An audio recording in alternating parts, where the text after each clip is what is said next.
Hey everyone, today we're reviewing the Havie Lamp, a trendy ambient lamp sold online with colorful ads claiming relaxing lighting, Bluetooth sound, and white noise. But is it legit or scam? Let's dive in.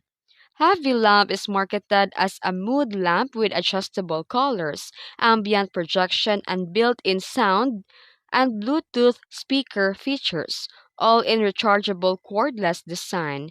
It's often advertised through social ads or sold via standalone website.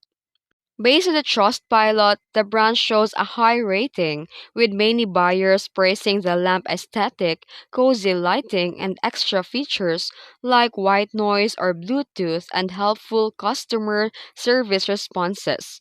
Some users say support quickly, replaced faulty remotes, or troubleshooting issues. But there are also warning signs too. Some reviews online suggest that this site may use drop shipping tactics and generic products that also can be found cheap on Alibaba or AliExpress, meaning the premium marketing may not reflect a unique brand product.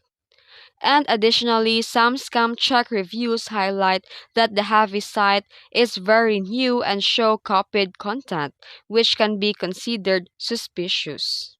So, is this legit or scam? This is legit in the sense that the product does exist and many buyers do receive a working lamp with lighting and sound feature. However, it isn't a standout premium original brand. Same lamp design appears widely sourced and website employs strong marketing tactics typical of drop shipping stores. If you found this video helpful, don't forget to like and subscribe for more tutorials. Thanks for watching!